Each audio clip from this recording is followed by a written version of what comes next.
Makapanindig balahibong mga kaganapan sa loob ng administrasyon matapos pumutok ang galit ni Senadora Amy Marcos. Ayon sa mga ulat, si House Speaker Martin Tambaloslos ay napasama sa kontrobersya na sinasabing nagdulot ng pagkasira ng imahe ng pamilya Marcos. Sa gitna ng isyu, lalong tumindi ang tensyon sa pagitan ni Pangulong Kuting at First Lady Lizata Nasmangs at Vice Presidente Inday Sara Duterte. Inilarawan ang galit ni Senadora Amy bilang tugon sa lumalalang sitwasyon na nakaapekto hindi lamang sa pamilya Marcos kundi pati na rin sa buong administrasyon. Ang di mo'y kapabayaan at mga kontrobersyal na desisyon ni Romualdez ay itinuturo bilang isa sa mga ugat ng problema. Samantala, nakuhanan naman ng tensyon ng publiko ang umano'y alitan ni unang ginang Lizata Nasmangs at VP Sara na lalong nagpapalala sa tensyon sa loob ng gobyerno. Di ang opinyon ng publiko sa isyong ito, ngunit marami ang nananawagan ng agarang aksyon upang maresolba ang sigalot sa pagitan ng mga opisyal.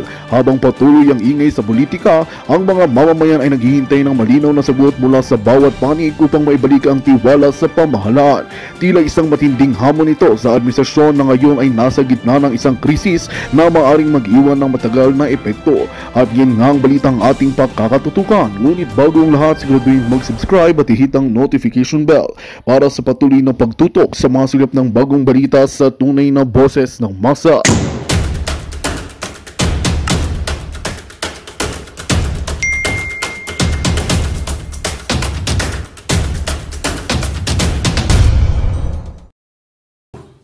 Isa sa mga pinaka matalino na DDS vlogger o political analyst, the same level with Sasot Rugando, no? Itong post niya ito is related sa latest presidential survey ng WR numero na kung saan si Speaker Martin Romualdez nakakuha lang ng 1%. Kumpara kay VP Sara na nangunguna 24%. Okay. So, ito ang kanyang post. Ang tanga-tanga ng mga congressmen who is still ally with Martin. He has spent more than 500 billion pesos in ayuda trying to make people love him and more. And yet, he still can't get beyond 1 point. And it's nearly 3 years. Itaga nyo sa bato on the grave of all my ancestors that Martin will never ever be the most loved or even liked politician. Okay, by the way, i-summarize ko lang yung result ng survey, no, para may idea kayo. September 5 to 23 ang period of survey. 1,729 respondents face to face. Itong WR survey, bago lang ito, kaya lang hindi pa naman masyadong bias. Sa tingin ko, hindi katulad sa Okta Research. Okay, so Sara Duterte 24%. Rafi Tulfo, 24%. Leni Robredo, 9%. Grace Po, 5%. Amy Marcos, 5%. Risa Hontiveros, 4%. Manny Pacquiao, 4%. Robin Padilla, 3%. Martin Romualdez, 1%. So, yon yung resulta. Kaya, ito yung basihan ni Crisette Laureta Chu na despite spending more than 500 billion pesos ayuda para mapamahal si Speaker Martin Romualdez sa taong bayan, magtatatlong taon na, hanggang 1% lang o 1 point ang nakuha niya. Kaya, ito, ang prediction ni Crisette Laureta Chu, he will never be president. He won't even budge from the lowest rank as in Jan na siya. Agree ba kayo na sa fair and square, honest, orderly, peaceful election, Speaker Martin Romualdez will never be president according to Crescent Laurita Chu. Agree ba kayo? I-comment nyo ko lang. Sabi niya, spending 1 trillion pesos more would not make a difference.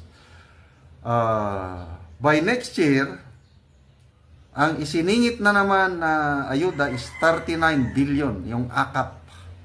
Plus other more. Kasi ang dami, IX, Tupad, name it, card, ang dami.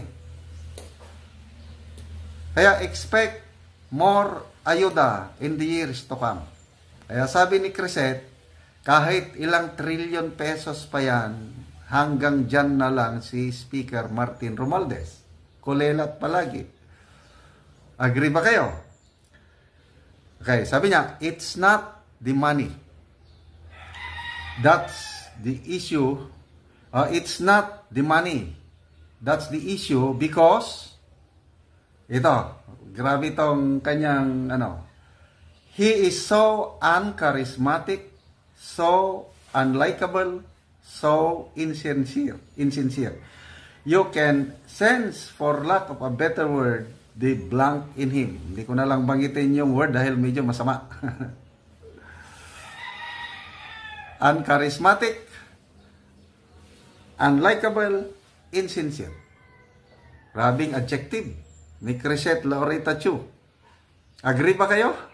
Yung tatlo na yan. Kulang sa karisma, hindi madaling magustuhan, at saka kulang sa sinseridad. Agree o disagree? You are hitching your wagon to a falling star. After BBM, wala na yan si Martin. Kaya, speaking of the congressman na loyal o sumusuporta sa kanya, para kayong sumasakay sa bagon o karatela o wagon na mahuhulog na. Bobo ang mga congressmen na to risk their political future on someone so hated. Mag-isip-isip naman kayo. Okay, basahin natin ang mga comments. Exactly, Nineta Vivas Tapia. Sabi niya, exactly, Ma'am Crescent. Thanks for voicing for us. Noel Roa Cantila. These congressmen are willing to sacrifice their integrity and political future for the sake of ganon. Jane Diz. Have you noticed many of Martin's allies are running for other positions? Dan Fernandez, governor na ng Laguna. Johnny Pimentel, hindi na congressman, governor na rin siguro. Stella Kimbo, I don't know, ano bang tatakbuhan ni Stella Kimbo? Unless mananalo yung mga bata na intimidate niya. Change is coming, let's continue praying. Okay, Winston Sabido. That's why he wants a shift to a parliamentary system. Sure win siya as Prime Minister. Ito na yung sinasabi ni na PRRD, Attorney Vic Rodriguez, Attorney Glenn Chong, na gusto nila na baguhin ang konstitusyon from presidential to parliamentary system para maging pangulo sila o maging leader. Kaya lang, failed sila sa unang attempt. So, uulitin ba nila na isulong ulit ang charter change? According to Attorney Vic, baka isulong ulit nila sa next Congress. Kasi sa ngayon, hindi makapasa sa Senado ang charter change. Dahil, yan na nga, si Senate President, nung dating Senate President Miguel Zubiri, hindi talaga. Maprinsipyo si Zubiri, plus yung mga kasama niya. Ngayon, excuse me, yung ipinalit, Senator Escudero, isa ring anti-charter change. Adi, wala silang magagawa. Kaya, wag po tayong magkumpiyansa. Next Congress, baka ulitin nila, tignan natin anong mangyari. Claribel Borlat, sabi niya, Tambi the President we all hate to have. Sinina, etc. Sabi niya, I think sa election they are going to cheat. So there's a big chance they will win. Okay, sana hindi. Okay, Grammy Jacinto, ito naman, charter change. Kaya pinipilit niya charter change to become Prime Minister because he can never win a popular election. Last na lang, Maridel Pader Gotfiotia. The opposition underestimated the charisma of PRRD and Sara. Both command an authority that ignites the patriotic spirit of the masses. Kahit anong paninira na ginagawa sa kanila, they stayed firm, and the more the people embraced them. And when they stood up and leveled the opponent of its rightful term, it will forever etch in the mind of the Filipino. Case in point, Tamba Los. So, yun na po. Naging kasama na sa vocabulary ng mga Pilipino yung tamba. So, salamat Cresset Laurita Chu sa iyong mga post. Sana magkatotoo yung prediction mo na he will never become a president. So, dalawa lang ang pagpipilian ng taong bayan by 2028. Either Sara Duterte or Raffy Tulfo. Let the games begin. NHA and SHAFC to act as developers. This shift aims to expedite construction and increase housing production. The committee is ready to answer your questions, Mr. President and dear colleagues.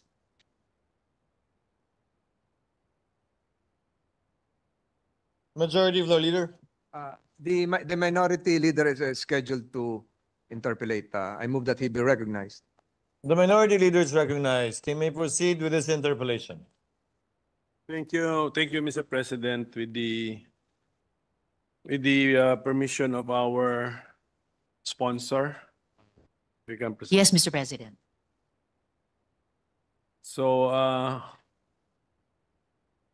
from the very start, let me apologize with my questions because I really find this cluster difficult to understand, Mr. President, what their plans are as well as how we will be funding their plans, Mr. President.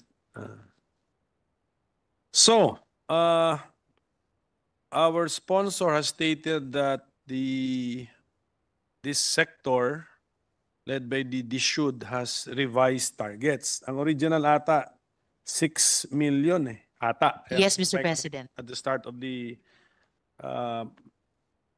President Marcos's term. Now it will be now down to 3.2 million housing units to be constructed by over the 6-year term of Bongbong Marcos. Yes, Mr. President. Okay. Malaki po yun, no? Kasi almost half na yun. So, there is no promise na yung 2.8 ba yung balance yung tinanggal natin sa to be constructed? Are we still promising something about that 2.8 million? O wala na? Para klaro, para I know what to focus on, Mr. President. Thank you, Mr. President, good Minority Leader. Actually, the reduction in the housing target from 6 to 3.2 million is based on the upcoming housing needs study that DSUD is validating with the NEDA. And I wish to confirm for the record, Mr. President, that the target reduction from 6 to 3.2 million units nga po is aligned at least with the preliminary findings of the study, which indicate an accumulated housing need of 2.2 million units as of December 2022, though projected to reach 6.9 million by 2028, Mr. President. Ano po yun? 2.2 to 6.9 million units parang shortfall as to ano yun, those who will need housing units minus available housing units, then yun po yun. From 2.2 million to 6.9 million ang cannot possibly be satisfied. Yun po ba yan? Ang na-revise lamang po, Mr. President, good minority leader, is the time horizon. Kasi DSUD is still projecting forward na kahit yung projection of 6.9 million by 2028 ay masasagot din, matutugunan din beyond the time of this administration. So they are still projecting targets year on year to deliver housing units until 2032 to reach at least a total of 6.5 million housing units, Mr. President. So, yung mga kasalukuyang under construction ay sigurado na pong makokompleto, and then DSUD is also projecting forward until nga po 2032 to reach that projected need of about 6 million, Mr. President. So, the department is planning to continue with that kind of mindset as well as planning, that they're planning beyond the term of President Marcos?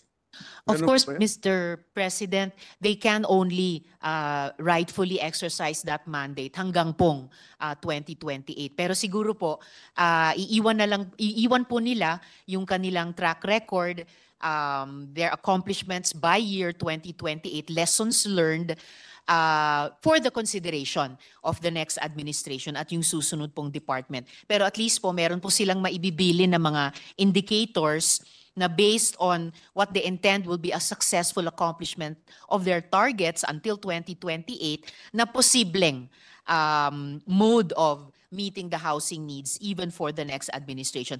Of course, leading the final decision and actual maintenance or revision of the strategy to that next administration, Mr. President. So let's imagine na 2028 na June 2028. So ang plano ba ng DSUD and the housing sector is that may mga unfinished projects, ongoing but unfinished projects pa by end of the term of President Marcos, so that theoretically pag ma-finish yung mga yon, 6 million units ang madi-deliver nila all in all? The 6 million, Mr. President, good minority leader, most probably hindi talaga ma-deliver by 2028. Pero Yes, yes. projected, Oh. given the... Klaro Yes, guys. Mr. So, President. ang madi-deliver, 3.2. Yan ang klaro. Pero meron bang, sa planning ba ng DSUD, sa mind ba nila, June 2028, may nasa start na ng mga proyekto magiging half-finished or semi-finished or unfinished but ongoing or started. And if theoretically they are all finished, they will amount to 6 million? By June 2028, Mr. President, meron na pong housing units construction started at the magnitude of a total of 907,000.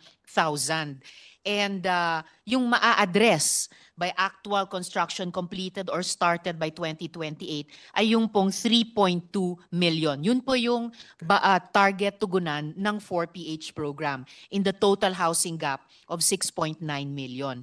Yung hindi po matutugunan by 2028 ng 4PH, tinatansya po ng DSUD, pwede pa rin ma-finance by other existing programs, though not by 4PH. Also, Mr. President, for the record, by 2028, bukod sa 907,000 housing units na construction started, by that same year, 2028, meron na pong housing units delivered to the number of 1,108,924. At meron din pong, yun na nga po, Mr. President, meron din pong schedule of delivery until 2023 na nandito po sa table from which I'm quoting, at pwede ko rin pong bigyan ng kopya ang good minority leader, Mr. President. Sige po, ang dami kasing figures na po, nalito rin ako actually, Mr. Secretary, in all honesty. I am a mathematician pero sa dami po nung 3.2 million, 6.9 million, 907,000,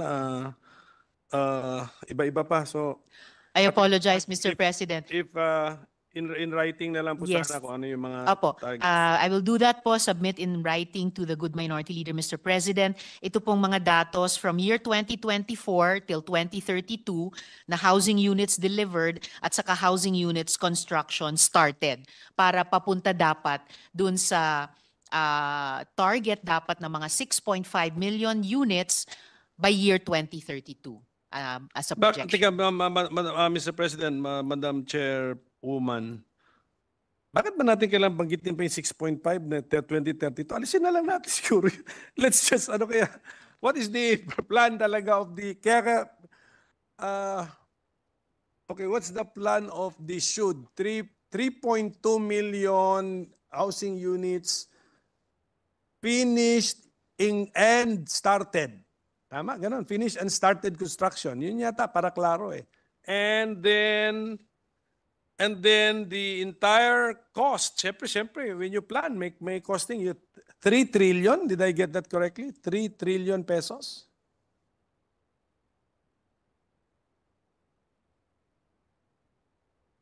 Kasi kailangan ko ng time basahin ito.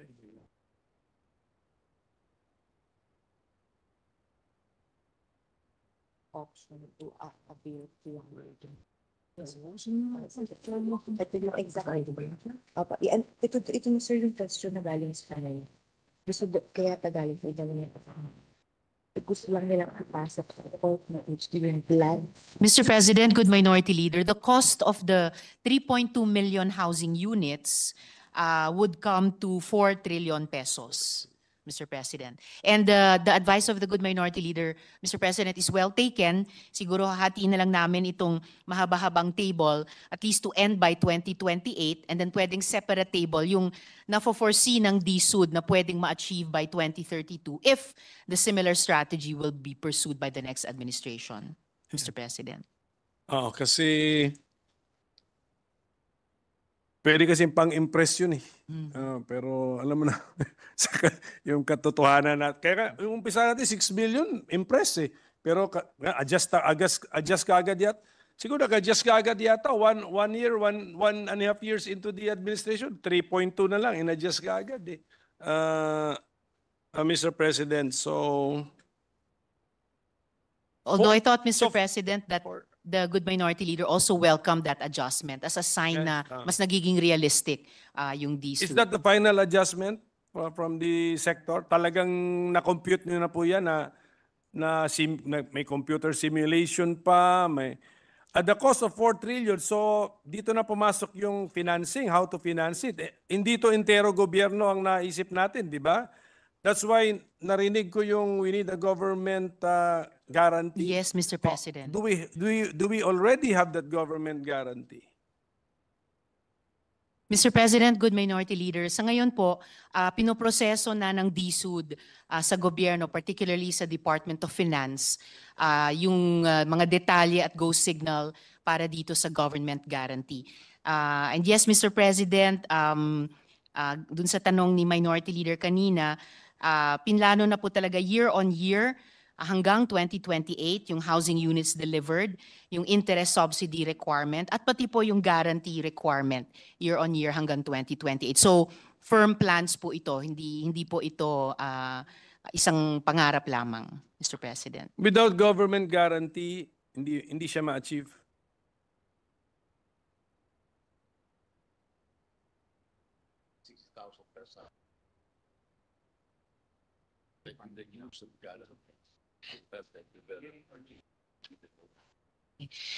Yung guarantee, government guarantee po, Mr. President, ay mas may empower lahat ng stakeholders i-reach yung targets na kakailanganin. Without the government guarantee pa lamang, makakaproduce na po ang DSUD at key shelter agencies ng 162,000 per year. Pero maa-unlock po ng government guarantee yung higit na capacities ng mga stakeholders na to. At potentially, masasagot yung ilang mga challenges dun sa private sector reliances. Nabanggit ko po kanina, Mr. President, yung ilang mga challenges tulad ng lengthy loan approval processes, yung risk aversion mula sa lenders, at saka yung high interest rates. So nakikita po ng department na with the government guarantee, matutugunan yung mga hamon na ito at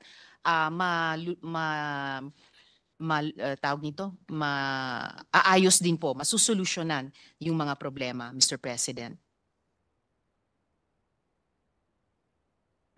There are currently under construction 162,000 units. Well, tama yun, walang government guarantee na gawa ninyo. Yes, Mr. President. Binibilang ko yung passage of time. 2.5 years po yung nakalipas. It's not 162,000 per year actually. So, tama po. Kasi kung 162,000 currently under construction and you have already been in place for 2.5 years. So, yun. So it took you 2.5 years to have 162,000 units under construction. That is Tama yun, correct. without government guarantee.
Magandang balita ang hatid namin sa inyo ngayong araw. Sa pagtatapos ng aming balitaan, nagbigay kami ng mga mahalagang impormasyon.